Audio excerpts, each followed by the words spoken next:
You know what breaks my heart as a urologist? It's not the complex cases or the rare conditions. It's watching men in their 60s, 70s, and beyond walk into my office carrying shame about something completely normal aging.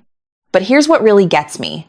Most of the intimate struggles they're facing aren't because their bodies have given up. They're happening because of 7 specific mistakes that almost nobody talks about. And I'm going to be completely honest with you, these aren't the mistakes you think they are. I'm Dr. Lena, and I've spent 12 years helping men navigate the changes that come with getting older. And if you're watching this right now, I want you to know something. What you're experiencing isn't a life sentence. It's not something you just have to live with.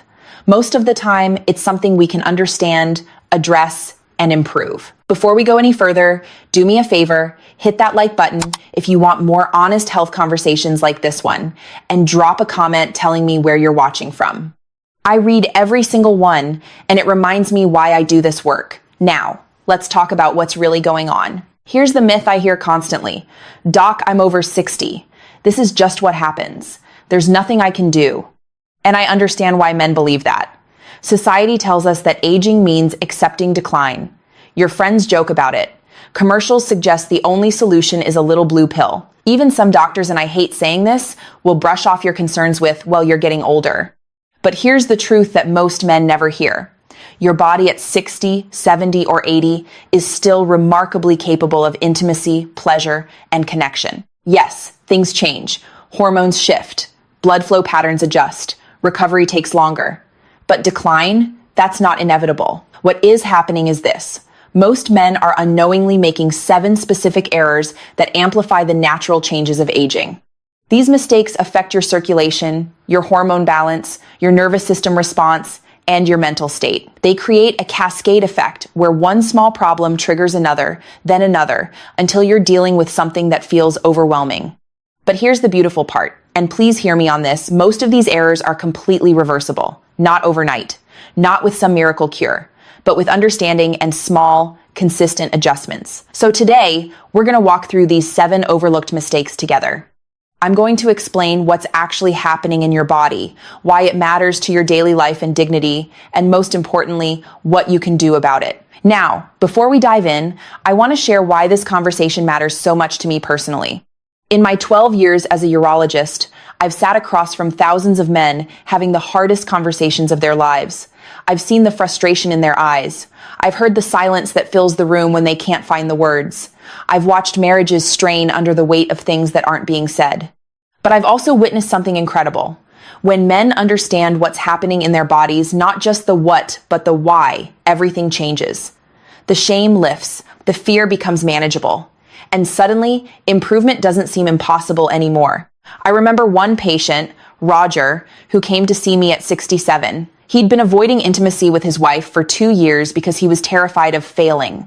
But when we uncovered that his real issue was a combination of medication side effects, poor circulation from inactivity, and chronic stress, he wasn't addressing things we could actually work with, his entire demeanor shifted. 6 months later, he told me he felt like himself again. Not like he was 25, like himself. And that's what we're after here. This isn't about turning back time. It's about understanding your body well enough to work with it, not against it. So let's get into these 7 errors. And I promise you, at least 2 or 3 of these are going to sound familiar. Error number 7, ignoring the medication side effects hiding in plain sight.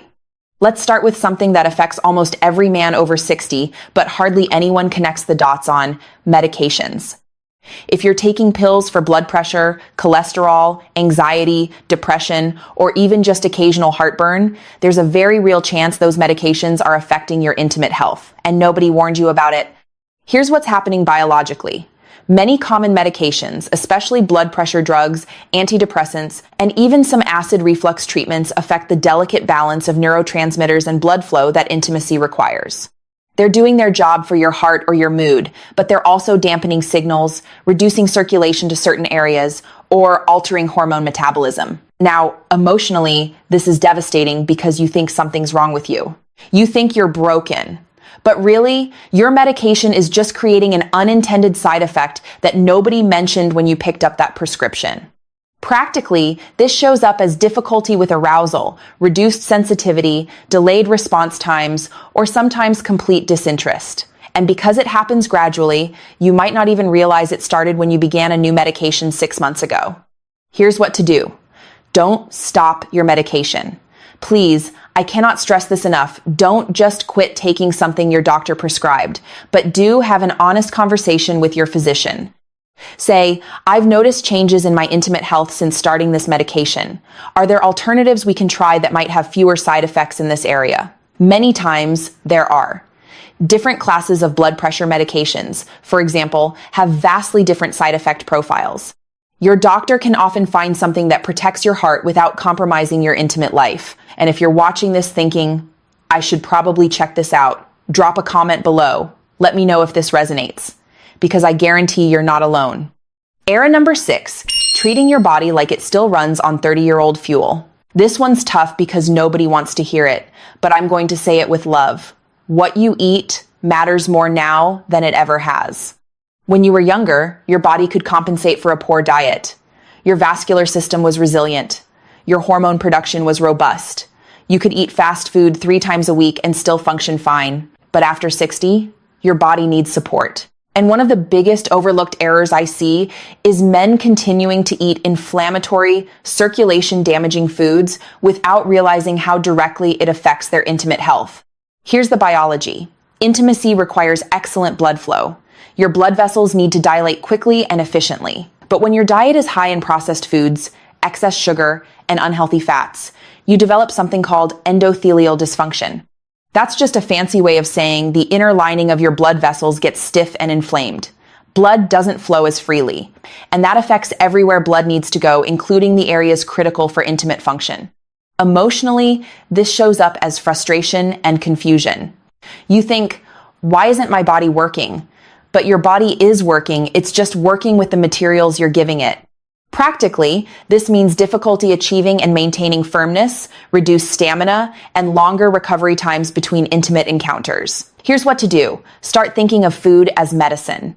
Focus on foods that support vascular health, leafy greens, berries, nuts, fatty fish like salmon, and yes, even dark chocolate in moderation. These foods are rich in nitric oxide precursors and antioxidants that help your blood vessels stay flexible. Cut back on the obvious culprits: excessive sugar, fried foods, and highly processed meals. You don't have to be perfect, but you do have to be consistent. And remember, this isn't about deprivation. It's about fueling your body for the life you want to live. Error number 5, believing that inactivity is taking it easy. Here's a question I ask every man who comes into my office. How much movement are you getting every day?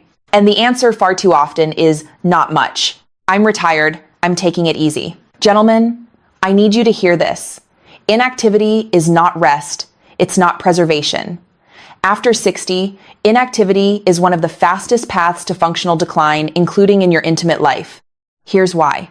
Intimacy is a cardiovascular event. Your heart rate increases, your blood pressure rises, your muscles engage. If your cardiovascular system isn't getting regular exercise, it can't perform when you need it to. Biologically, regular movement keeps your blood vessels flexible, maintains healthy testosterone levels, improves oxygen delivery throughout your body, and supports the nervous system responses required for arousal and pleasure.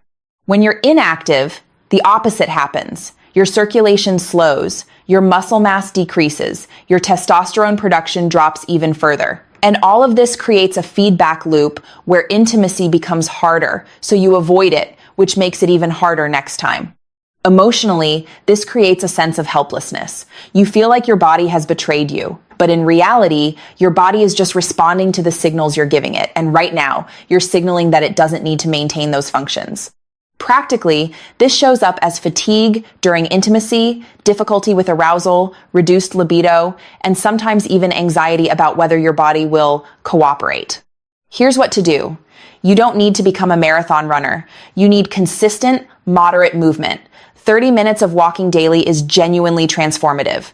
Add in some light resistance training twice a week, even bodyweight squats and wall push-ups, and you're supporting your cardiovascular system, your hormones, and your overall vitality. Here's the truth. Movement is medicine, and it's one of the most powerful medicines available for maintaining intimate health after 60. If this one hits home, smash that subscribe button. More real, actionable health advice is coming your way every week. Error number 4. Underestimating the power of chronic stress. This is the silent killer of intimate health that almost nobody talks about. You might think stress is just in your head, that it's psychological, not physical. But let me tell you what happens in your body when stress becomes chronic. Your body releases cortisol, a stress hormone. In short bursts, cortisol is helpful.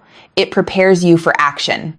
But when stress never stops, financial worry, health anxiety, relationship tension, even just the constant low-level stress of getting older, cortisol stays elevated. And here's what chronically elevated cortisol does. It suppresses testosterone production. It constricts blood vessels. It activates your sympathetic nervous system, the fight or flight mode, which is the exact opposite of the parasympathetic rest and digest state your body needs to be in for intimacy. Biologically, this creates a hostile environment for intimate function. You can't be simultaneously stressed and aroused. Your nervous system won't allow it. Emotionally, chronic stress makes you irritable, disconnected, and withdrawn. You might lose interest in intimacy not because you don't love your partner, but because your nervous system is in survival mode. Intimacy feels like one more demand on a system that's already overwhelmed. Practically, this shows up as low libido, difficulty with arousal, performance anxiety, and sometimes complete avoidance of intimate situations because the pressure feels unbearable. Now, here's the part that men often don't realize. Stress isn't just about big life events. It's about the daily accumulation of unprocessed emotions, unresolved conflicts, and the weight of things you're carrying alone. Here's what to do. You need a daily stress reset. This isn't optional, it's essential. For some men, it's 10 minutes of deep breathing exercises. For others, it's a daily walk in nature. Some find relief in journaling or talking to a trusted friend. The specific practice matters less than the consistency. Also, consider this. Are you talking about what's stressing you, or are you holding it all inside?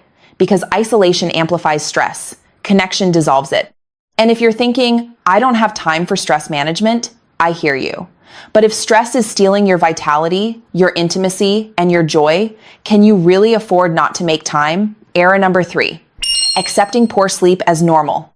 How many hours of quality sleep did you get last night? And I don't mean how long you were in bed, I mean deep, restorative sleep. If you're like most men over 60, the answer is probably not enough. And this is absolutely destroying your intimate health. Here's what happens while you sleep. Your body produces testosterone. Not during the day, during deep sleep, particularly in the early morning hours. If you're not sleeping well, whether because of sleep apnea, frequent bathroom trips, stress, or just poor sleep habits, your testosterone production plummets. Lower testosterone means lower libido, reduced energy, difficulty with arousal, and decreased overall vitality. Biologically, sleep is when your body repairs itself. Your blood vessels regenerate, your hormone systems recalibrate, your nervous system recovers from the day's stress. Without adequate sleep, none of that happens properly. Emotionally, poor sleep makes you irritable, foggy, and disconnected. You're exhausted. Intimacy feels like one more thing you don't have energy for. Practically, this shows up as low morning arousal, which is actually a key indicator of healthy testosterone levels, reduced interest in intimacy, and fatigue that makes physical activity feel overwhelming. Here's what to do. Prioritize sleep like your life depends on it because your quality of life absolutely does. Create a sleep routine. Same bedtime every night. Cool, dark room. No screens an hour before bed. If you're getting up multiple times to urinate, talk to your doctor about prostate health that's often treatable. If you snore heavily or wake up gasping, get evaluated for sleep apnea. Treating sleep apnea doesn't just improve your sleep, it can dramatically improve intimate function by restoring oxygen levels and hormone production. And here's something most men don't know. Even 1 week of improved sleep can start shifting your hormone levels in the right direction. This is one area where you can see relatively quick results. Error number 2, letting dehydration sabotage your circulation. This one sounds almost too simple to matter, but I see it constantly. Men are chronically dehydrated and have no idea how much it's affecting their intimate health. Here's the biology. Blood is mostly water. When you're dehydrated, your blood becomes thicker, circulation slows, blood pressure can rise, and all of that makes it harder for blood to flow efficiently to the areas it needs to reach for intimate function. Your body also needs adequate hydration to produce seminal fluid, maintain healthy mucous membranes, and support the smooth muscle contractions involved in intimacy. When you're dehydrated, everything becomes harder, literally and figuratively. Emotionally, dehydration makes you feel sluggish and foggy. You might not connect it to your intimate life, but it's affecting your overall vitality. Practically, chronic dehydration contributes to difficulty with arousal, reduced staying power, and less satisfying experiences overall. Here's what to do. Drink water consistently throughout the day. Not just when you're thirsty by then, you're already dehydrated. Aim for about 8 glasses a day, more if you're active or live in a warm climate. And yes, I know that means more bathroom trips, but proper hydration supports kidney function, circulation, hormone transport, and overall cellular health. If you're on medications that affect fluid balance, talk to your doctor about optimal hydration for your situation. This is such a simple fix, but the impact is real. Your body can't function optimally when it's running on empty. Error number 1, suffering in silence instead of having the conversation, and here we are. The number 1 error, the most damaging, the most common, silence. Gentlemen, I cannot tell you how many men sit in my office and say, "Doc, I should have come in 2 years ago, 3 years ago. I've been dealing with this alone, thinking it was just me." And my heart breaks every time because suffering in silence doesn't protect you. It isolates you. It amplifies shame. And it prevents you from getting help that is absolutely available. Here's what happens emotionally when you don't talk about what you're experiencing. The problem grows in your mind. You start avoiding intimacy because you're afraid of disappointing your partner. That avoidance creates distance. That distance creates tension. And suddenly, you're not just dealing with a physical issue, you're dealing with relationship strain, depression, and a profound sense of loss. Biologically, the stress of keeping this secret elevates cortisol, which, as we discussed, further suppresses testosterone and intimate function. You create a feedback loop where silence makes the problem worse. Practically, this shows up as withdrawn behavior, irritability with your partner, avoidance of physical affection, because you're afraid it might lead somewhere you can't follow through, and a deepening sense of inadequacy. But here's what I need you to understand. What you're experiencing is common. It is treatable. And you deserve support. Here's what to do. Talk to your doctor. Be specific. Don't just say things aren't working. Say, "I'm having difficulty with arousal and it's affecting my quality of life. I want to explore what might be causing this and what options I have." Talk to your partner if you have one. I know this feels vulnerable, but in 12 years of practice, I can count on one hand the number of partners who responded with judgment rather than relief and compassion. Your partner likely already knows something's wrong. The silence is often harder on the relationship than the problem itself. And if you don't have a partner, that doesn't mean you don't deserve to address this. Your intimate health affects your overall vitality, confidence, and quality of life regardless of your relationship status. There are options: medications, lifestyle interventions, therapies. Sometimes it's as simple as adjusting a prescription or adding a supplement. Sometimes it requires more comprehensive approaches, but you won't know until you open the door to that conversation. Silence is not strength, seeking help is. All right, let's bring this together. 7 errors, a lot of information, but what do you actually do with all of this? Here's your action plan. Simple, practical steps you can start this week.